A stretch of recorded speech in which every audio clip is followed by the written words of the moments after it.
There's something extremely satisfying about gravity knives. Extremely satisfying. Whether it's the acoustics of hearing that blade lock in place, the feeling of gravity pulling the blade down into an open position, or just the novelty of it all. Regardless of the reason, I think we can all agree that gravity knives, at least on some level, are inherently cool. However, up until now, our options for gravity knives have been limited. However, with a recent surge in popularity, we're starting to see some more offerings.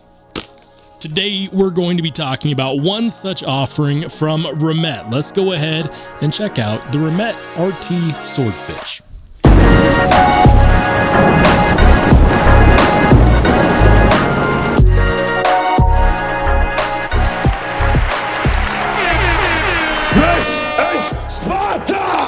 Hey, how's it going, everybody? If you're new here, welcome in, and if you've been here before, smash the like button on the way in. I'm Rollshambo, the connoisseur and collector of all things sharp and shiny, and today I'm excited because we are talking about what is quite possibly the most interesting knife released this year, and it's probably one that you've seen before in some form or fashion because these are honestly kind of blowing up at the moment. This is in fact the second iteration of the Remette RT Swordfish, and a big thank you to Remette for being willing to send this my way because I am truly excited. I can't tell you how many times I was on the fence about this knife, and I have a feeling that if you're watching this video, so are you, or at least you're interested in my thoughts after having already bought one. Let me know which it is in the comment section down below.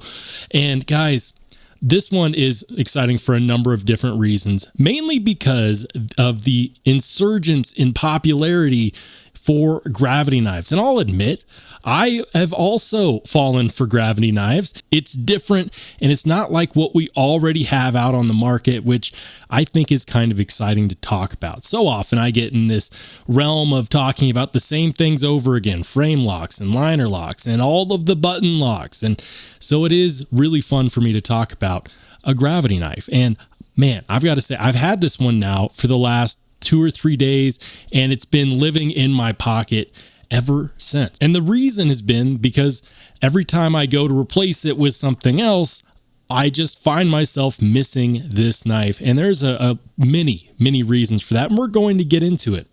First of all, I want to go ahead and get the elephant in the room out of the way. This is, in many ways, a direct competitor to the Reate Exo M, and raise your hand in the class if you have a Reate Exo M and you're already starting to pick sides. And guys, I'm here to tell you, you don't have to like one more than the other. They don't have to compete, but naturally they will, because this is one of those knives that also set the stage. It set the knife world on fire with tons of opinions. Some people love it, some people hate it, but a lot of people dislike certain things about the Reate Exo. And I think that they actually addressed that with the Remette RT Swordfish. So to start us off, let's go over a little bit of a comparison. Now, on this comparison, let's talk about what they're made out of and what they cost. Well, essentially, this version specifically was the first initial drop of the Reate Exo M. So it's not the full-size Exo, it's the Exo M. This one has titanium with a micarta inlay, the lock, and then the steel is 3V. Later, they replaced that with LMAX. So LMAX is now the standard for the Reate Exo. On the RT Swordfish, we also have titanium, but we get a lot of nice milling right here as well. And then, of course, we have M390 on this blade, which Remette has been doing a fantastic job with. And before you question their heat treats, just know that the last time that happened in the community, Remette responded with a video showing 4 or 5 tests of an M390 knife coming in at 60 to 61 Rockwell. So honestly, they're doing right by M390. They also have inlays on these as well, and you can get this in a couple different variations. You can get it with the twill carbon fiber, you can get it with the copper carbon fiber, you can get it with the red, white, and blue carbon fiber. There's a lot of options, and these inlays are actually replaceable.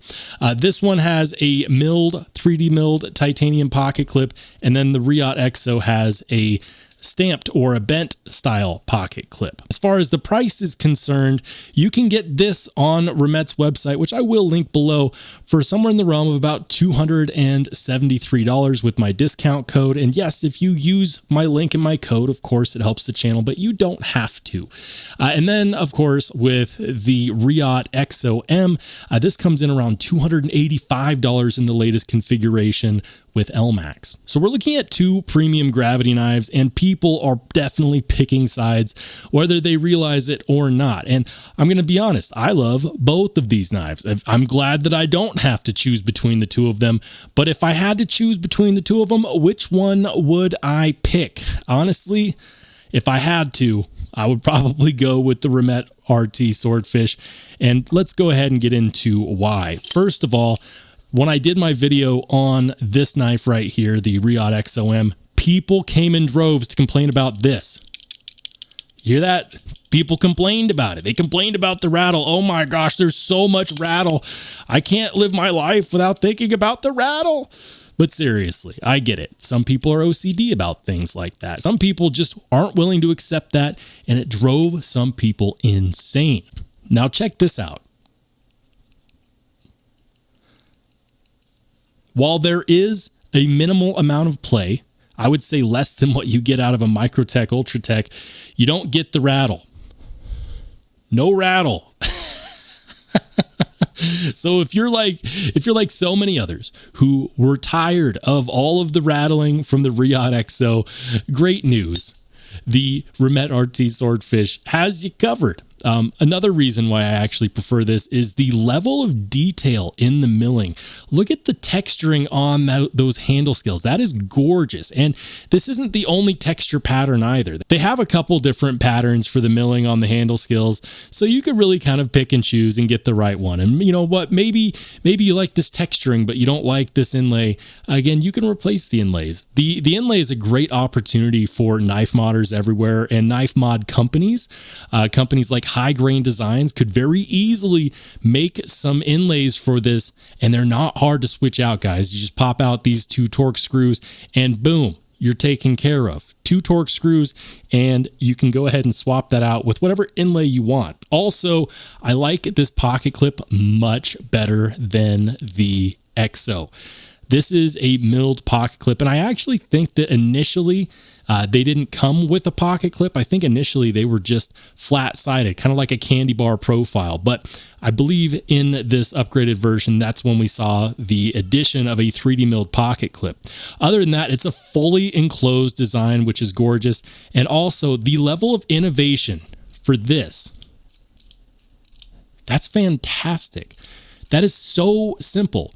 The trigger for that, or the button for that, it kind of reminds me of something that we see on the Hawk Deadlock, which is a very, very expensive and prominent knife. And I'm not saying that this is a Hawk Deadlock, but what I am saying is that the level of innovation that's gone into this is purely shocking. It's very, very good. In fact, I reached out to Remette and I said, did you guys collaborate with anybody on this design, or is this 100% in-house design? And what they told me was that this is the efforts of their in-house design team. And that is very impressive, because normally when we see knives that are designed in-house by these knife companies, generally speaking, they're not that great. They're not that innovative. They follow along the lines of following a checklist. But whose checklist was this on? Who thought, you know what? We need a gravity knife, but instead we're going to do this mechanism where it flares out these wings and it releases. And I really enjoy that. It's enjoyable. It's satisfying. It's satisfying to use. It's satisfying to operate because of the way that this locks up. If you fling this out, it will not always lock up if you do a fling. So just so you're aware, if you do a fling, there's a chance that it'll rebound off the end and come back a little bit and not be fully locked out. So I will say that it's not as flingable. I'm not sure if that's a metric that we want to measure knives by, but in this case, for those of you who are wondering, you can't fling it like you can with the Exo. It doesn't take much to let gravity do the rest and just enjoy it the way that it is. You could pull it out of your pocket, tip down, push the button and it deploys, and that's great. You hear the ting at the end, and then you just release the button and life is good. The lockup on here is about the same, a little bit better than what you would actually get out of something like a microtech ultratech. Something that Remette's been doing extremely well with their knife releases lately is coming out with very well manufactured blade and edge geometry. I'm going to try to show this on camera if I can, but it gets nice and thin there behind the edge, and then it goes as far as it can in a very slicey grind. I was actually kind of surprised when I put this through some cardboard boxes, and I found that it slices really well. It slices better than any OTF that I've tried recently, and I've got to say that's refreshing. It's refreshing to have a knife that's both fun and useful at the same time. Now, for those of you who like lanyards, they do have a lanyard hole in the back, and check this out.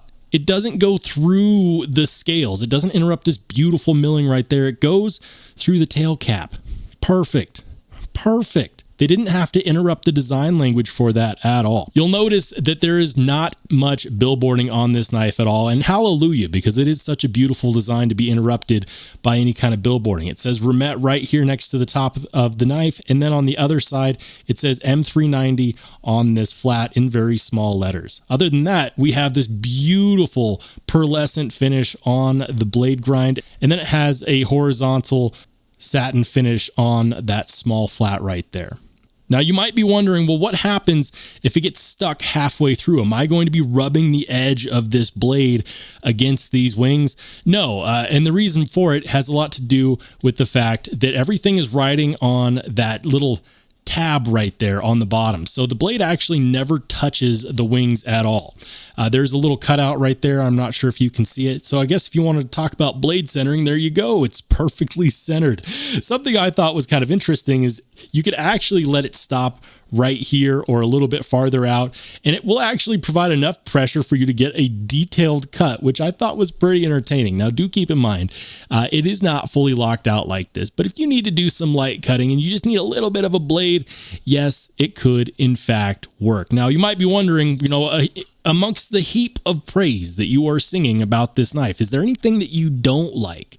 You know what? I'm not going to say that there's any issues with this knife, but I do have a couple preferences that, Remette, in case you're watching, we need a double-edged dagger version of this knife. The symmetry of this design is stunning. It is gorgeous, and I love the shape and geometry of this clip point style blade. However, I will be one of many to say this needs a dagger style blade, at least as an option, because dagger style blades encompass the beauty of symmetry, and it would match really well with this design.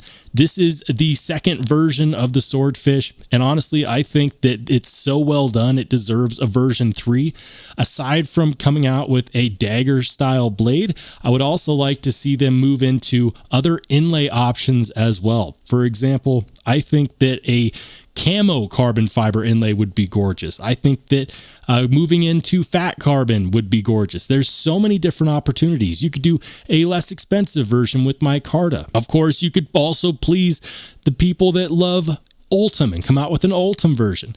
There's so many different things that you could do with this design to come out with a version 3. I think that not only is it probable, but it's probably also inevitable. And I, for one, would love to see more designs like this, especially from up-and-coming companies like Remette. The ergos feel solid. It indexes very well. It's very well balanced. There's no issues there at all. You can do a reverse grip. You can do a regular grip. And of course, if you need to cut down some boxes, it's not going to let you down. But now I'm curious to find out what you have to say. Did you buy one of these? Are you on the fence about one of these? Or is it a pass for you? Let me know in the comment section down below. And if you watched this far and you haven't done so yet, make sure to hit that subscribe button. And by the way, if you want to watch more awesome knife and EDC content, feel free to click on one of the videos that pops up next.